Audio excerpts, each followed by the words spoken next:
Good evening, everyone. It's Monday, a little after 6. We'll see where we are. If we have any questions on, we have been opening up Abraham and looking at really chapters 12 mainly, but even a little chapter 13 in the last couple of days. So, uh, any questions about any of this or about anything else that you guys may have? Questions, comments?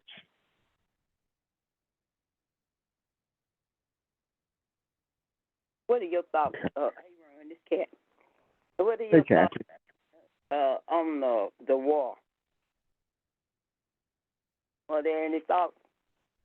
Uh, I usually some things happen nowadays, Kathy. I just kind of pay attention to my first feeling or reaction to it, and it did catch me off guard a little bit because we see some stuff brewing with the U.S. and China, those relationships, and you hear other things on news, but I hadn't heard anything about there being any tension over there lately. There's always tension over there, but so that one caught me off guard. But the thought that I have is uh, spiritually, it's almost like shaking the dust out of a rug. I mean, it just causes things to be disturbed, and I think that's what we're seeing right now. What we're doing, what we're in the midst of. I think we are, as we grow uh, confident and in faith in what we're doing, and start to see more and more things, and as we make the distinction between the masculine and feminine energy, and the how that works together to bring about balance. I think a lot of what we're seeing is caused by that. So that was my first reaction. Is this is something that needs to take place. So the negative side of it, I guess you could call it negative, is in situations like this, you're going to see uh, the world being turned over, being changed. Unfortunately, there will be bloodshed. That's very unfortunate. But yeah, that was my first reaction to it. Anyone else?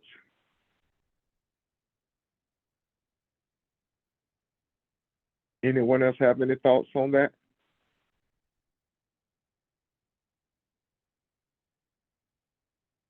Okay, Kathy, what did you feel? Well, I was like you. I hadn't looked at the news lately, and I just happened to turn the TV on yesterday morning, and that's when I saw it. Hmm.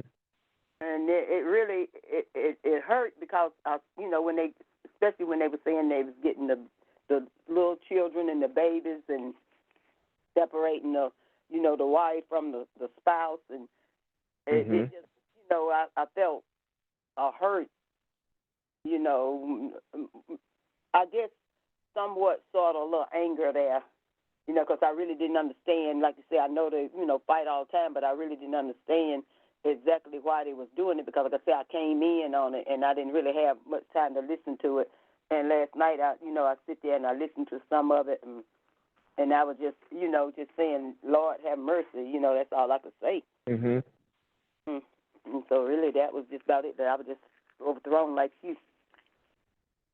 I think Pastor knows the history of what took place when Israel was awarded that land by the U.S. or the UN, whatever year that was, 1947 or 1940 something, and it was just kind of taken and given to them, and there has been some discomfort in that land ever since then. And so with this happening, one of the other things I thought about was how close an ally the U.S. is to Israel, uh, and what role will that play in this. But I sort of look at it as because the Palestinians in Israel, it really sort of almost where a lot of stuff began with the warring or the uneasiness in that area or so it did not surprise me. It did not surprise me at all, but yeah, it does bother. I think it bothers us, Kathy, because that's who we are. You see bloodshed, and the thing that really kind of got my attention is when they blew up this apartment building. I don't know if y'all saw that. And out of all the places to target, I didn't know why they targeted an apartment building, knowing that there are civilians there. So and I'm sure there's a lot going on that we are not aware of, that we're not being told.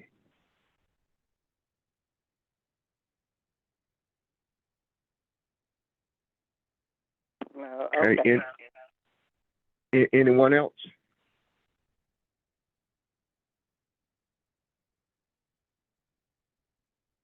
Okay, are there any other questions that you may have? Questions and or comments?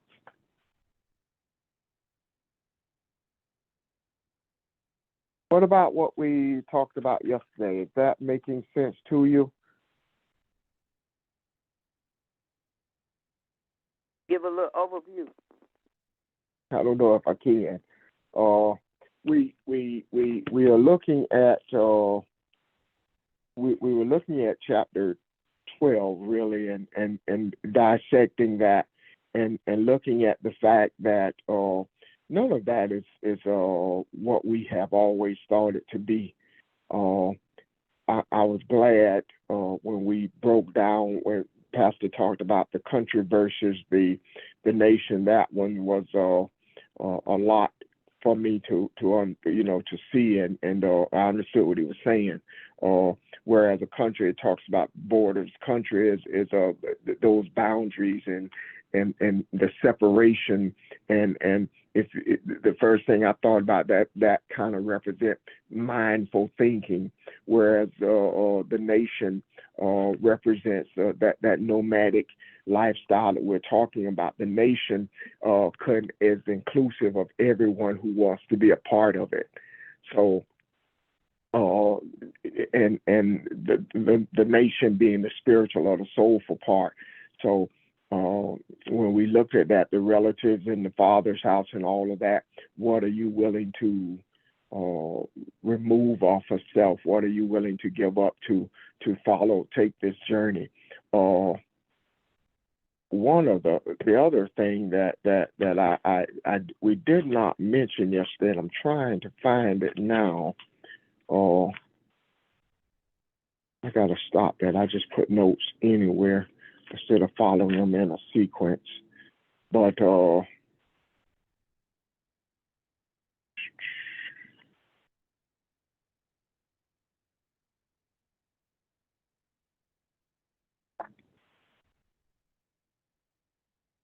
yeah, okay.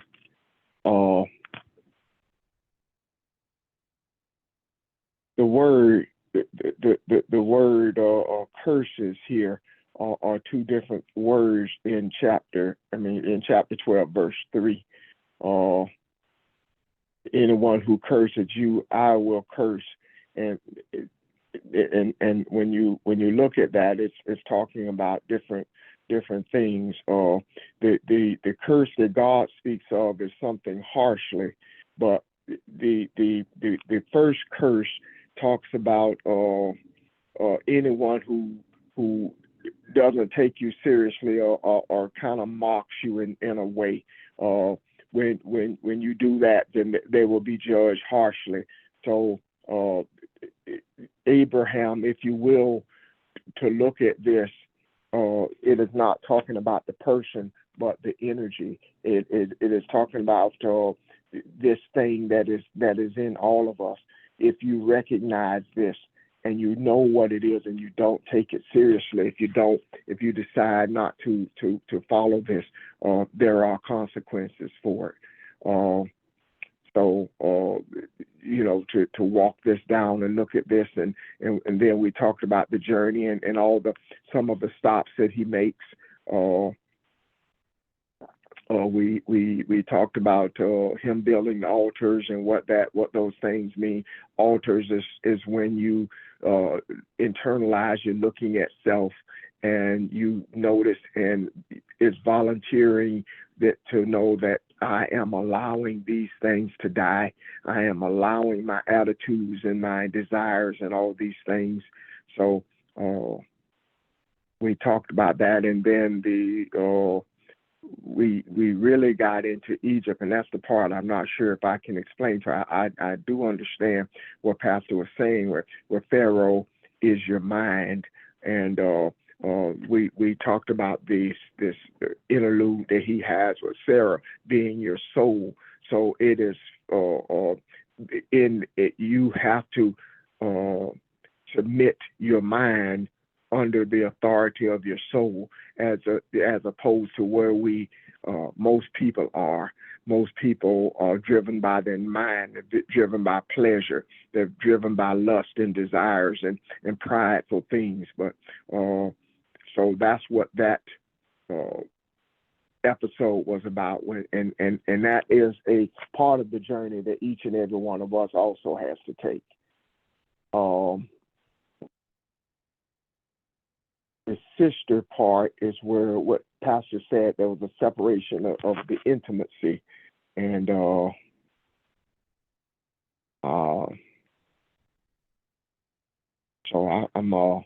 I'm probably not doing you justice, Kathy, by trying to recap all this. But and if somebody could help me out, I'd appreciate it.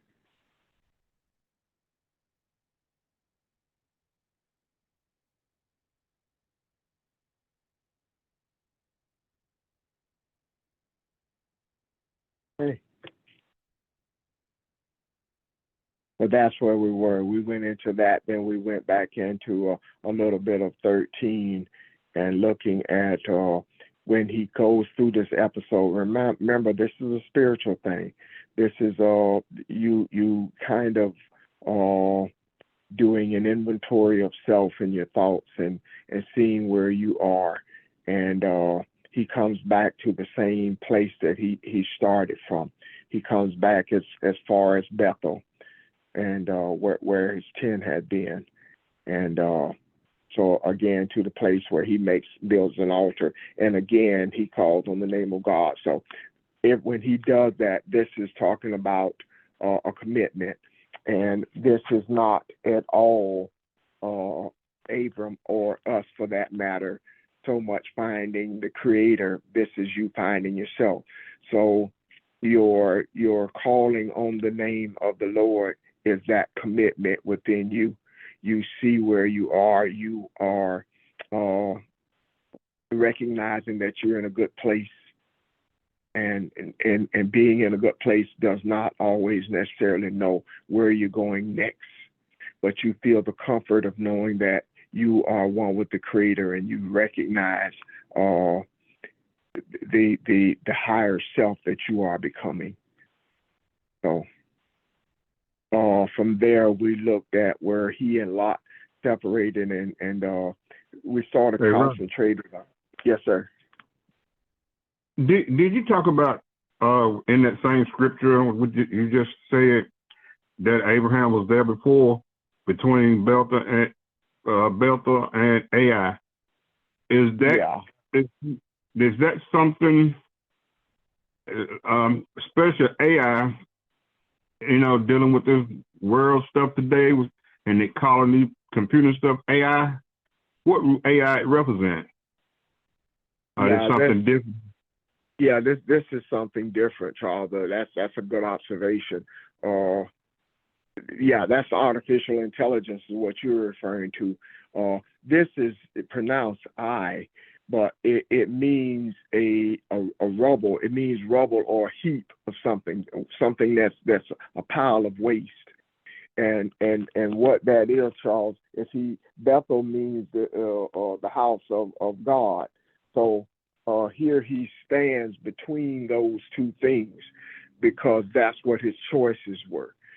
He's the rubble represents what I've thrown off of me, what I have discarded, my pride, my whether or not it's my whoever or whatever defined me, my job, my status, my this, my that, my church, whatever that was, I want to discard it for truth. And a lot of this, or most of this, is where we are now. You're looking at this. This is not talking so much about material things. These are internal things. These are, we talked about your position, your status, your pride, your arrogance, even your emotions. All those things that stand in the way of you and the Creator are part of what you use as a defense or as something to define who you are at any given time. So that's what I is. It's the rubble that you have discarded away from you. But he's standing there because he comes back after he goes through this ordeal in Egypt. And the ordeal with Sarah is he recognizes his balance. He recognizes his feminine side.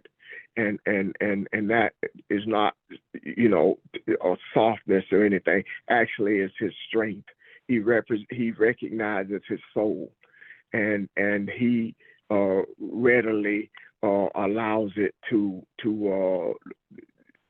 he readily submits to it. So and that's where we are right now as well. And coming back there just reminds you that you have a decision. You can make your own decision. How committed are you to finding who you are? Okay, good question, Charles. Anyone else, or can someone add to that?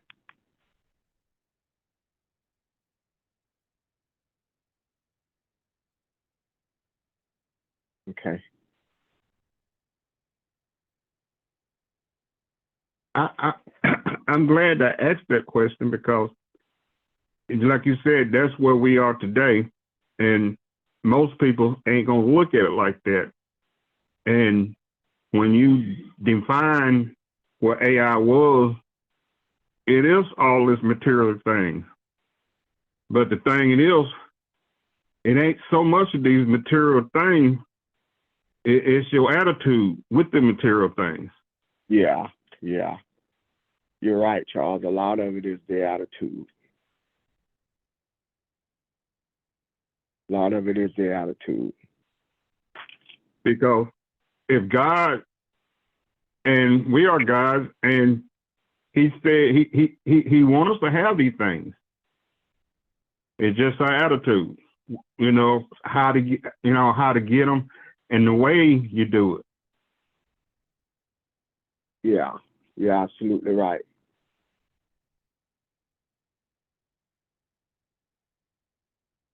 Anyone else?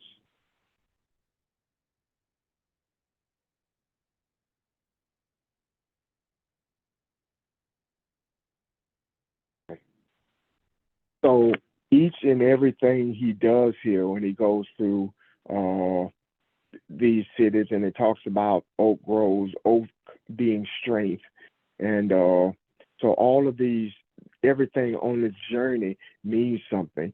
It is talking about a place where we either gain strength or we go through an ordeal or another opportunity to see who we are. So it is a place where you start to recognize you start to recognize that nothing bad can really happen to you. Everything that you see is an opportunity to grow you. Okay. Anything else? Anyone else?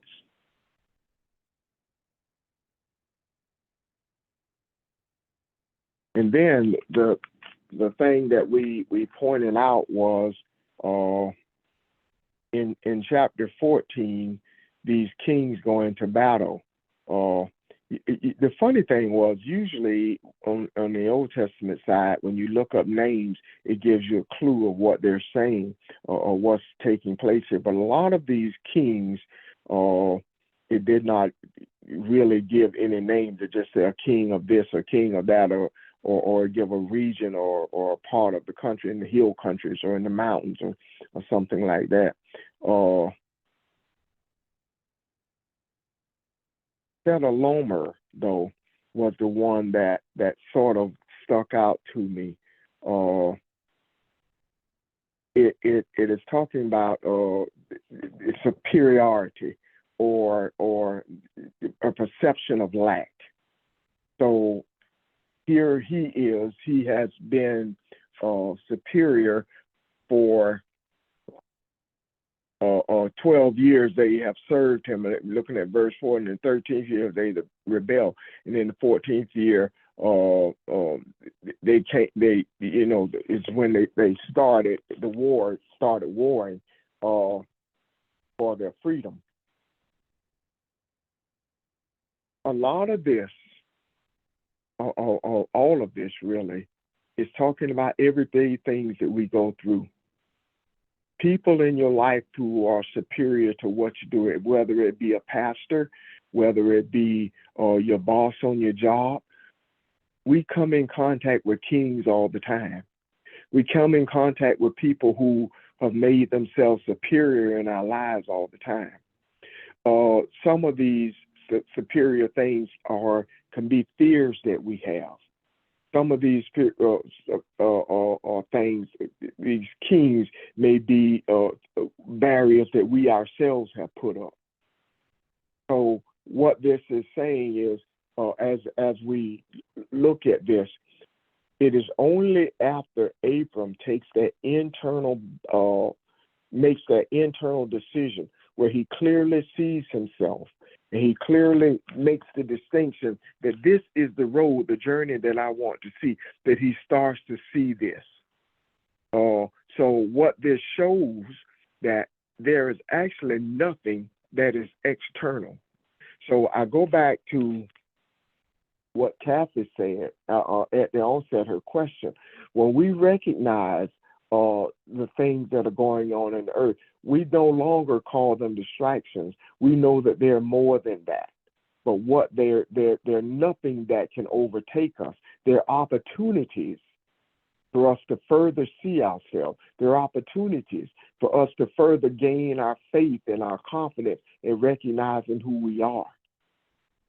So the kings in your life, gives you an opportunity to look at yourself and see how strong you are. It's not so much that you want to battle with them in this manner that we're reading on the page.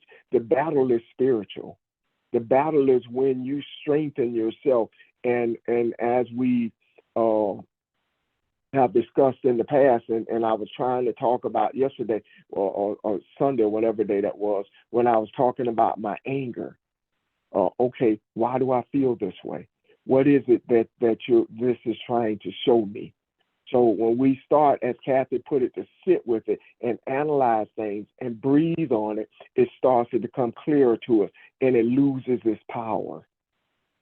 So when you look at the kings in your life, you look at these authorities, you look at the things that you fear, you look at the things that, even like the wars and that's going on in the news and the things that we see, and we sit with those things. We're at that place now. One of our biggest strengths is our meditations. And you learn to breathe with it. And it doesn't always mean that you know what to do, but you just sit with it and breathe with it, and you relax. You do what your soulful side. You do what your Sarah does. You have an experience with it, and you trust. You trust that higher self. You trust that soulful side of you to take care of you, to take care of this.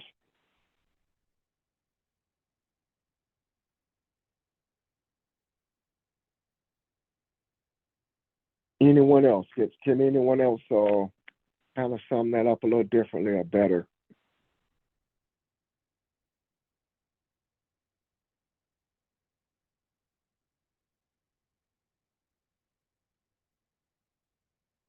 Well, at least tell me if it's making sense.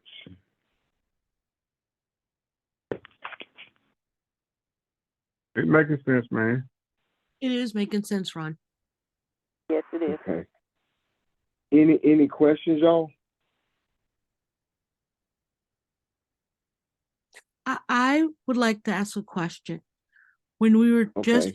when you were just defining kings, am I correct Yeah. in thinking we create those kings within ourselves when we put people on a pedestal or we have a fear we choose to ignore? Those are various types of kings that we create ourselves within Those ourselves. are, yes, ma'am. Okay. There are, but that's a very good question.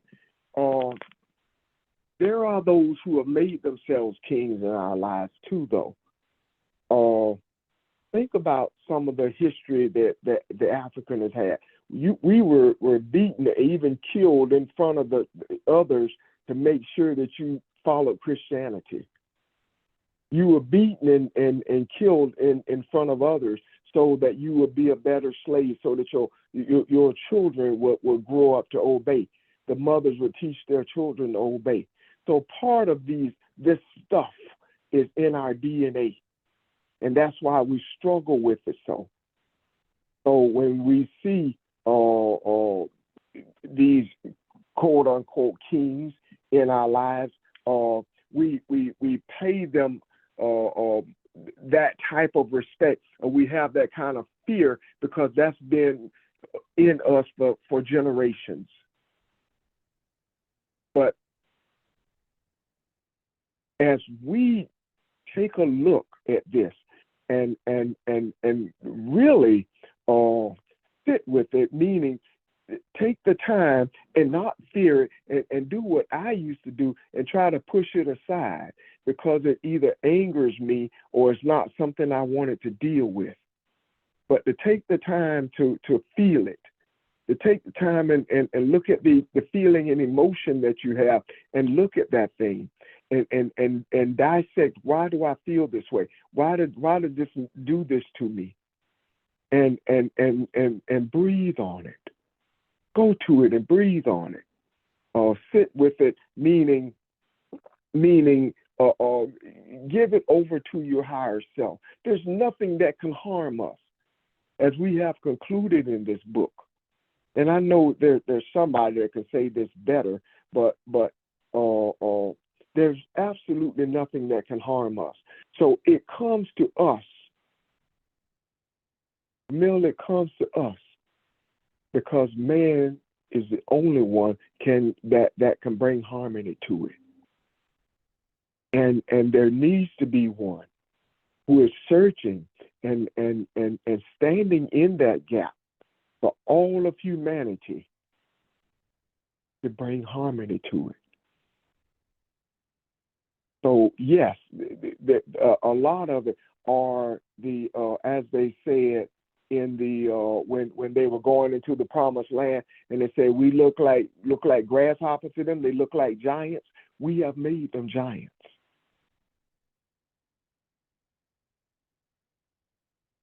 But there's no king higher than you. Yes. There's nothing in this earth higher than you. There's nothing in this universe higher than you. So as we understand who we are, and you know what, we even don't ever forget we have each other. It might be Tuesday, Wednesday, Thursday.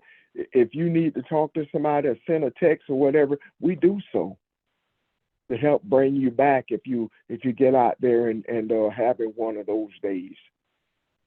But you are the strength. And there's nothing that can bring you down except your own fear. Okay? Okay. Thank you. And again, I ask, is there anyone else that can say that a little clearer? Hey, Ron, this is Charles again. Yeah. It's a scripture that when Jesus told Peter to go get the corn out of the fish's mouth, and he brought it back to them when they were talking about who we pay taxes to or who we pay homage to, and I don't know if I'm saying it right, but he said, "Whose head is on this corn?" And they said, "Caesar." And then Jesus said, "Give unto Caesar Caesar, and give unto God God." Yeah. And he was talking spiritual and physical. Yeah, we live in a world that we have to abide by the worldly rules, and we do that. But what he was also reminding us of is, don't forget who you are. Don't let the earthly things overtake you. Don't let the earthly things be the thing that be the guiding principle in your life. So, yeah, that's a good comparison, Charles.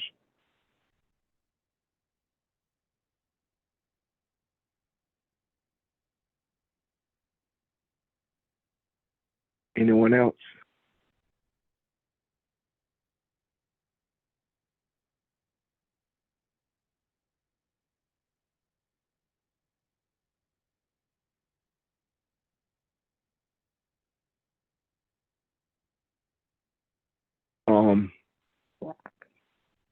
The latter part of chapter 13, verse 18, the oak of Mamre. It's you see it repeated in here as these. It's easy to overlook these things, look at them and overlook them, but it's talking about a couple of things. It's talking about to rebel, and it talks about a place where you lift yourself up. When you look at it, talking about to flap your wings. It's a place where you take flight, where you lift yourself up. So as you're going through these things, the friction that takes place is real, and it is through those friction, it's through those kings, it is through these battles that we're talking about that we gain strength. So all these things happening that we pray for, this harmony that we pray for, it comes at a cost, but the cost is you're finding your beauty. The cost is you finding your balance out there. So it is nothing for us to fear. It is nothing for us to be alarmed about.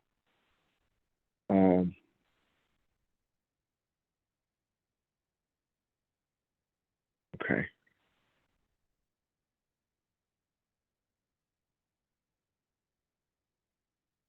Anything else? Anybody else? Any questions or comments? I'm at this 17th verse of Melchizedek, and I don't want to go there really without Pastor here. But there's so much stuff in there.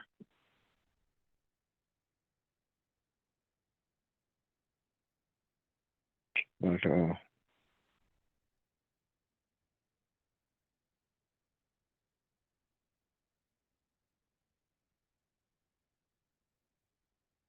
anyone else? Anything? Any questions or comments?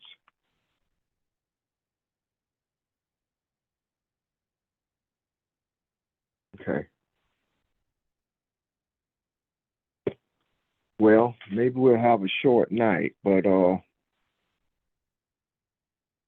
I want you guys to as we pay attention to all the stuff that goes on around us, to just rest assured in who we are. And when we when we get off the phones like this, whether it's tonight or tomorrow, whatever, and you reflect on what we talk about, sit with it.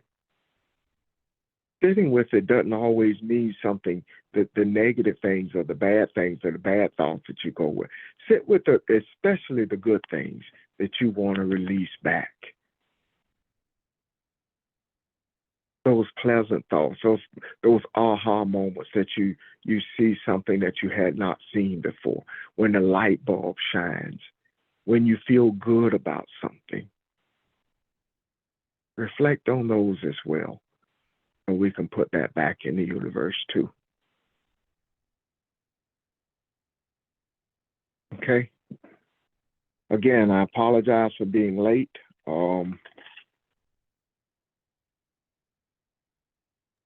And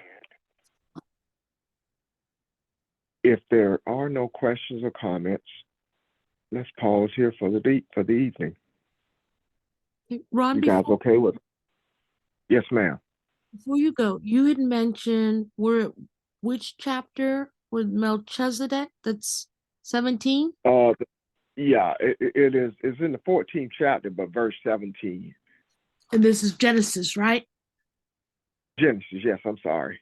Okay. All right. Yeah. This whole thing started off as me wanting some understanding of. Remember a few months ago when we looked at this and we talked about Sarah really did have an experience with Pharaoh, and I always kind of thought that, but once I saw it, I wanted to understand it, and I think if we look at this, and even though I can't explain it all to you, maybe go back and listen to it again, or absorb what you already feel about it. I think this is a beautiful place for us to take a look at who and where we are. We have been talking for a long time about feminine energy, and it is. I think it may still be a struggle for us to see that if I'm talking about masculine or feminine energy, I'm talking about Charles, I'm talking about Thelma, I'm talking about Ron, I'm talking about Kathy. So we each have each one, and how submissive you want to be to your higher self when you recognize that is what determines who you are.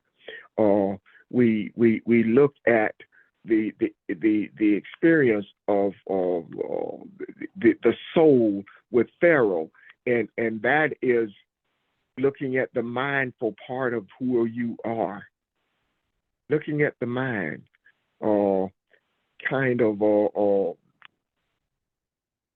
looking at yourself face to face, and understanding the difference in what we're talking about here. That mindful part of you is what has always sort of driven us and shown us, given us direction.